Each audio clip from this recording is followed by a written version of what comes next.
cook this delicious soup. It took me more than 4 hours to cook this soup. First of all, I put the meat, I put the cocoyam, make sure it's thoroughly washed, clean, and the edges are cut out.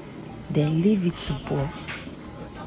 Then you add the salt, the iru, which is the locust, then crayfish and pepper.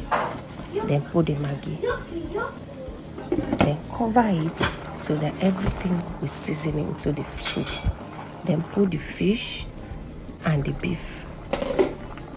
You allow it to boil.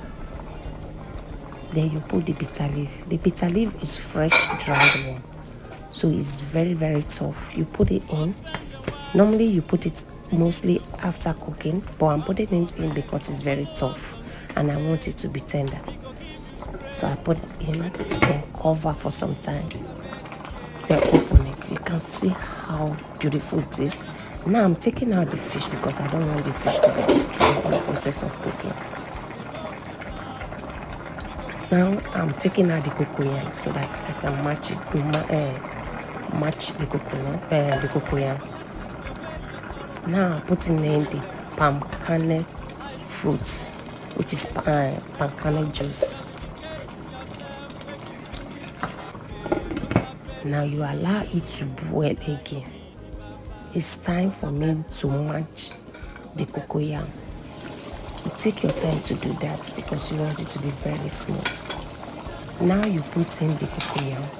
You see the soup is almost ready. You can't see the cocoyam anymore because everything is dissolving. You make sure as you are cooking, you are stirring because you don't want it to get burnt.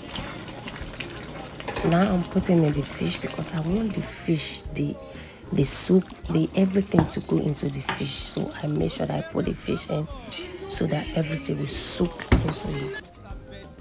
You just look at this. Look how beautiful it is. This soup is very hard to cook, but it's so delicious and medicinal.